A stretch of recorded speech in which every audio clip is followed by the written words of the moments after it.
पढ़ाई की, उसके बाद एक लंबा सफ़र किया, एक उच्च पोस्ट पर आप पहुँचे, इतनी मेहनत की। वो 47 में कबालियों ने मार दिए थे। हम लोग इसलिए बच गए क्योंकि हमारे फादर साहब आर्मी में थे। जी। तो बाकी काफ़ी रिलेशन जो हैं वो वहीं ख़त्म हो गए। तो कुछ रिलेशन जो हमारे साथ में आ गए, कुछ हमें 4-4 मरले के प्लाट अलाट हुए। तो वहाँ पे 1958 में फादर साहब ने और हमारे मामा जी ताया जी ने घर बनाया। तो वहाँ से हम लोगों ने अपना पढ़ाई लिखाई शुरू की और गवर्नमेंट स्कूलों में पढ़ते पढ़ते उस समय फैमिलियाँ भी लंबी थी। ऐसा मैंने सोचा नहीं था, सोचा तो मैंने भी आर्मी था, लेकिन शायद मेरे को इट वाज डेस्टाइंड, डेस्टिनी कहते हैं ना, डेस्टिनी डेस्टाइंड, तो मुझे यहाँ आना था। तो मेरे अलावा बाकी जो मेरे एल्डर ब्रदर थे वो आर्मी में थे, कर्नल थे, डॉक्टर थे।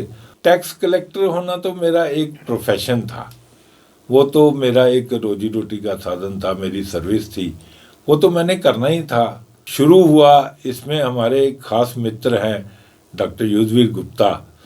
तो वो श्रीनगर आए जब मैं उस दिनों डिप्टी डायरेक्टर होता था इन्वेस्टिगेशन श्रीनगर। तो उनके साथ डॉक्टर बल आए एज एक्सटर्नल एग्जामिनर पटियाला से। He was acting principal medical college Patiala. तो शाम को ऐसे बैठे बैठे बात हुई तो मैंने कोई किस्सा सुनाया तो वो पब्लिश हुआ। तो वो पब्लिश होने के बाद बड़ा अप्रिशिएट हुआ। तो वहाँ से मुझे लगा कि नहीं, इस फील्ड में भी अपने आप को एक्सप्लोर किया जा सकता है। शौक के तौर पे एक पहला प्ले लिखा था, तो वो जब स्टेज हुआ प्ले जम्मू में, उसका नाम था टूटते रिश्ते खलकती सरहदे।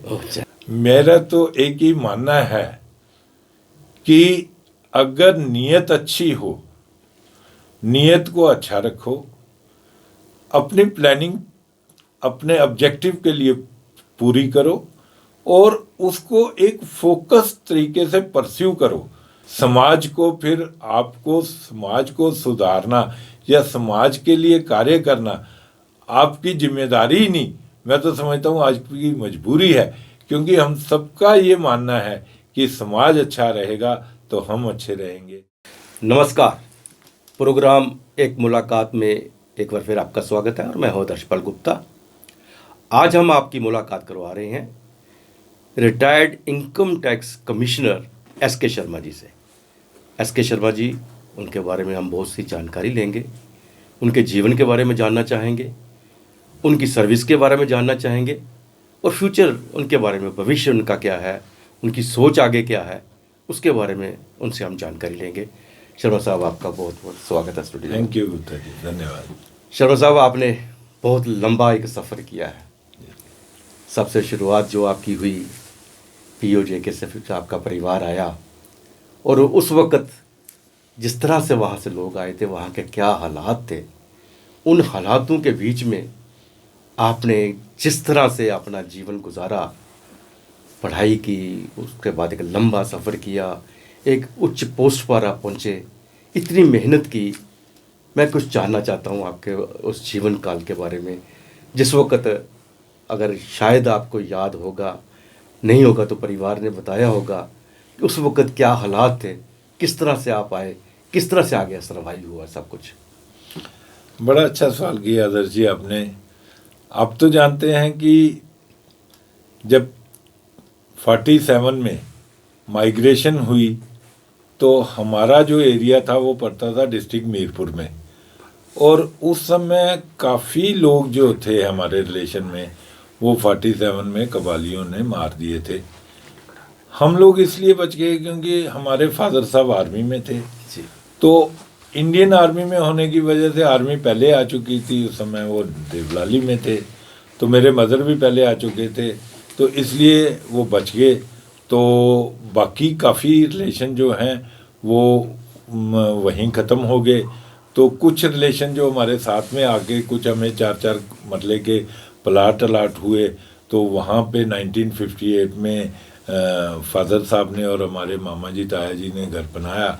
तो वहाँ से हम लोगों ने अपना पढ़ाई लिखाई शुरू की और गवर्नमेंट स्कूलों में पढ़ते पढ़ते उस समय फैमिलियाँ भी लंबी थी। और क्योंकि माइग्रेट होके आए थे, मैं रिफ्यूजी तो नहीं कहूँगा, इंटरनली डिस्प्लेस्ड पर्सन थे, तो इसलिए कुछ ज़्यादा विरासत में ले नहीं पाए। तो जो भी किया, परिवार लंबे होने के कारण एक उस समय स्ट्रगल का माहौल था सब में ही, हमारी फैमिली में ही नहीं, बाकी सब फैमिलियों में एक जज्बा था स्ट्रगल करने का, क्योंकि एग्जिस्टेंस की बात थी। तो वो स्ट्रगल करते रहे, तो आज माता रानी की कृपा से सारे अच्छे अच्छे मुकामों पे पहुंचे हुए हैं, और इसी तरह हम भी पहुंच गए। शर्मा साहब, आपकी परिवार में अधिकतर आर्मी में गए हैं। जी जी। तो आपने ये कैसे जो फील्ड चुना?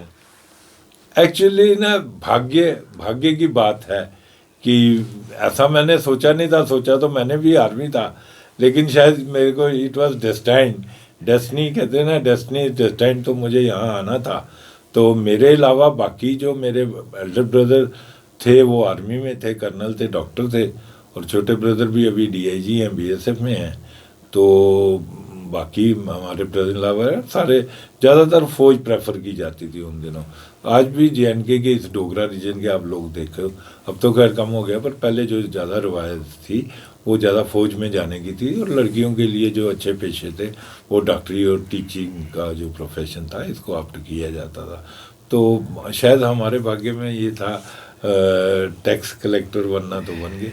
आपकी जो एजुकेशन वगैरह है सारी वो जम्मू में ही हुई? जम्मू में ही पढ़े हम, गवर्नमेंट स्कूल जम्मू कैंट में पढ़े, फिर जीजीएम साइंस कॉलेज पढ़े, फिर जम्मू यूनिवर्सिटी पढ़े। तो इस तरह से हमारा जम्मू में ही हमारा ज़्यादा पढ़ाई लिखाई, और मेरा अपना जो परवरिश, बल्कि बड़े बहन भाई तो बाहर पढ़े भी हैं, लेकिन मेरा जम्मू में ही एजुकेशन हुई है। सर्विस के बारे में बताइए, आपने बड़ी लंबी सर्विस की, उसके बारे में कुछ जानकारी दीजिए और दर्शकों को।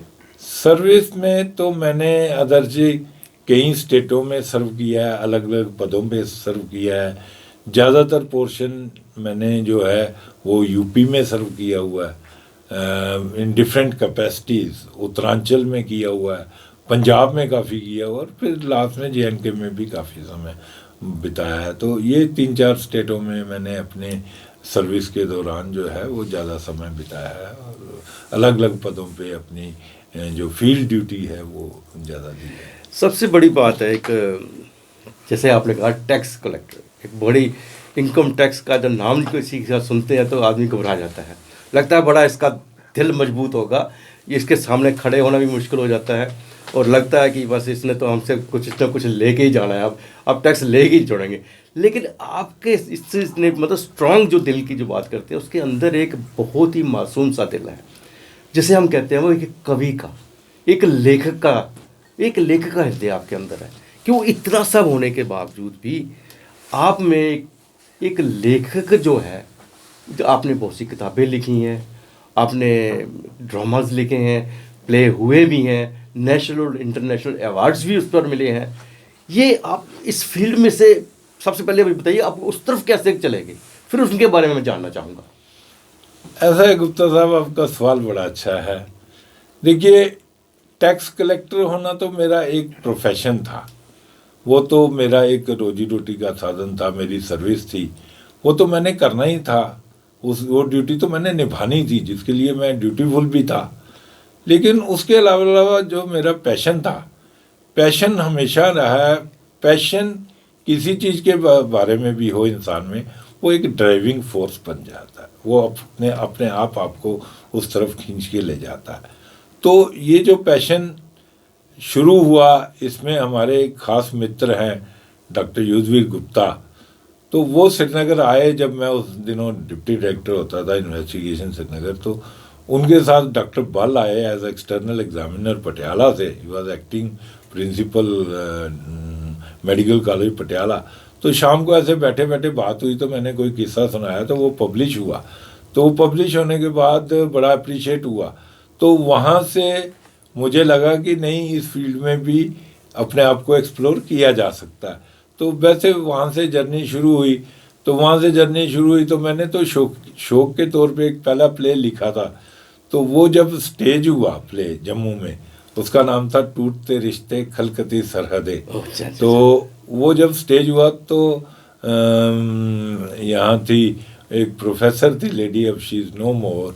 तो उन्होंने मुझे कहा कि शर्मा साहब, अब आपने लिखना शुरू किया है, तो अब इसको अपनी लेखनी बंद मत कीजिएगा। तो इस तरह से वो सफ़र शुरू हुआ, फिर वो बुक्स लिखी गई, फिर प्लेज लिखे गए, फिर स्टेज भी हुए, तो फिर अब ये सिलसिला जारी है। अब तक कितनी आपने वो किताबें जो लिखी होगी, जो प्लेस वगैरह हैं? मैंने दो बुक्स मेरी जो है वो हिंदुस्तानी में है। पहली का नाम है प्रवास, जिसका ट्रांसलेटेड वर्जन भी आ गया है, डुआर इंजीनियर सुनील शर्मा है, उन्होंने उसका ट्रांसलेशन की है। और दूसरी मेरी है वो जगीशा है, बुक जगीशा। तो प्लेज मैंने 6 टोटल आज तक बनाए हैं, जिसमें 3 जो हैं वो स्टेज जम्मू में भी हो चुके हैं और जम्मू के बाहर के शहरों में भी हो चुके हैं। और उसके अलावा एक छोटी सी शॉर्ट मूवी भी बनाई है, उसका नाम है खलील, वो भी लॉन्च नहीं की। तो आज तक खलील ने 8 इंटरनेशनल और नेशनल अवार्ड आज तक जीत चुकी है। अभी भी हम उसको फील कर रहे हैं कंपटीशनों में, देखते हैं आगे क्या होता है। तो उसके अलावा थोड़ा सा यूथ कनेक्ट एक कॉलम भी लिख देते हैं हम, तो ये सिलसिला जारी है। शर्मा साहब, अभी तक ये एक ऐसी बात है जो अभी तक अपने दिलो दिमाग में इसको समझना बड़ा मुश्किल हो जाता है कि किस तरह फील्ड में थे और कहाँ आप आ गए, और उस फील्ड में आने के बाद भी आपकी जितने भी नेशनल और इंटरनेशनल अवार्ड्स मिले हैं, प्ले स्टेज हुआ है, सब कुछ हुआ है, तो क्या अब इसको आप जारी रखेंगे आगे भी? डेफिनेटली अदर जी, अगर आपका कोई पैशन है जी तो मेरा ऐसा मानना है कि मुझे ही नहीं, हर व्यक्ति को जिसका जो पैशन है उसको परस्यू करना बड़ा ज़रूरी है। क्योंकि हम लोग सब ह्यूमंस हैं, और ह्यूमंस के लिए सबसे इम्पॉर्टेंट है इंटेलेक्चुअल डाइट, क्योंकि we are intellectually elevated souls. तो इंटेलेक्चुअल डाइट के लिए आपको अपना पैशन परस्यू करना ज़रूरी है। मैं कल ही, बड़े सौभाग्य की बात है कि आज आपने हमें याद फरमाया, कल ही मैं एक कल्चरल और लिटरेरी सोसाइटी लॉन्च करने जा रहा हूँ जिसका नाम है नवरस।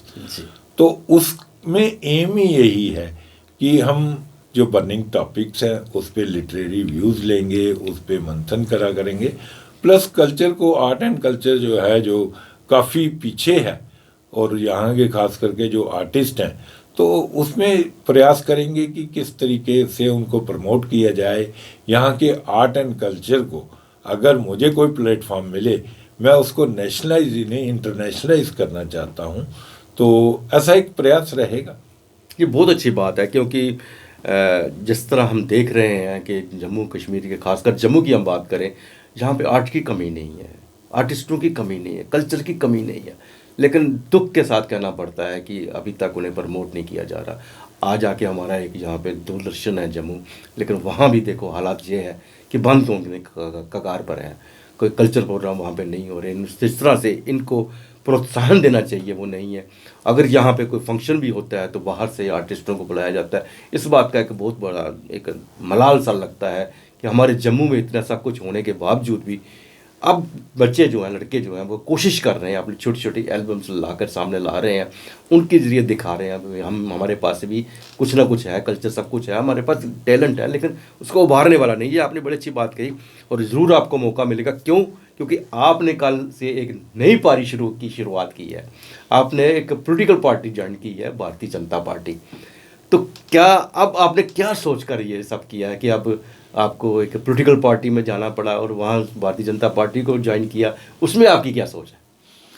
अदर जी, ऐसा है कि अगर आपने कुछ परफॉर्म करना है लाइफ में, तो आपको कहीं ना कहीं अपने आप को अलाइन करना पड़ेगा, कहीं ना कहीं आपको प्लेटफॉर्म चाहिए। अकेले आप कितनी भी मेहनत करो तो आप कोई चीज़ डिलीवर नहीं कर सकते। लार्जर डिलीवरी के लिए you need to have a platform. मैं तो ज़्यादा इलेक्टोरल पॉलिटिक्स में बिलीव नहीं करता, और मैंने ये पार्टी इसलिए ज्वाइन की है कि अगर उसमें किसी वजह से, हमारी वजह से, एक तो main stream main thinking party है, नेशनलिस्ट पार्टी है, और हम भी नेशनलिस्ट लोग हैं, हम लोगों ने भी देश के लिए जाने दी हैं। तो इस आइडियालॉजिकली, एक तो आइडियालॉजिकली हम अलाइंड हैं भारतीय जनता पार्टी से, है ही हमारे ब्लड में ही है, और नंबर 2 जो नेशनलिज्म है, और नंबर 2 जो है कि वो एक अच्छा प्लेटफॉर्म मुझे लगता है कि वहाँ से मिल सकता है, जिसकी वजह से वैल्यू एडिशन जो है समाज के लिए, समाज को देने का टाइम है अब।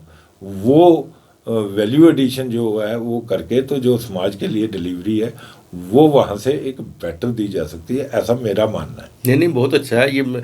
जिस तरह से आपके विचार हैं, जो चीज़ें आप करना चाहते हैं, कि एज सर्विस में तो आपने बहुत कुछ किया, लेकिन अब जो आपकी सोच है उसके मुताबिक ये एक अच्छा प्लेटफॉर्म आपको मिला है। और जिस तरह से आप कल्चर की बात कर रहे हैं, और यहाँ आपको एक बहुत बड़ा मौका भी मिलेगा कि उसको भी आगे लाने के लिए। तो आप हमारे दर्शकों को कुछ संदेश देना चाहते हैं, कि कुछ मैसेज अपनी ज़िंदगी का, इतने बड़े तजुर्बे का? मेरा तो एक ही मानना है कि अगर नीयत अच्छी हो, नीयत को अच्छा रखो, अपनी प्लानिंग अपने ऑब्जेक्टिव के लिए पूरी करो और उसको एक फोकस तरीके से परस्यू करो। जब आप उस मुकाम को अचीव कर लोगे, तब जैसे कि अब हम हैं, तो तब आपकी जिम्मेदारी बनती है to repay back to the society. समाज को फिर आपको समाज को सुधारना या समाज के लिए कार्य करना आपकी जिम्मेदारी ही नहीं, मैं तो समझता हूँ आज की मजबूरी है, क्योंकि हम सबका ये मानना है कि समाज अच्छा रहेगा तो हम अच्छे रहेंगे। तो यही एक मैसेज है जो है। बहुत अच्छी बात कही, बहुत अच्छी बात कही। शर्मा साहब, आप हमारे स्टूडियो में आए और इतनी अच्छी जानकारी हमारे दर्शकों को दी, और हम उम्मीद करते हैं कि आपकी इन बातों से जो है अच्छी लाभ भी उठाएंगे, और आने वाले समय में जो आपके मन के अंदर ख्वाहिश है, जो आपके दिल की ख्वाहिश है, सबसे बड़ी जम्मू को लेकर, कल्चर को लेकर जो बहुत बड़ी बात आपने कही है, वो भी पूरी होगी। एक बार फिर आपका धन्यवाद। थैंक यू, धन्यवाद। आज के लिए बस इतना ही। अगले प्रोग्राम में फिर आपसे भेंट होगी, तब तक इजाज़त दीजिए। नमस्कार।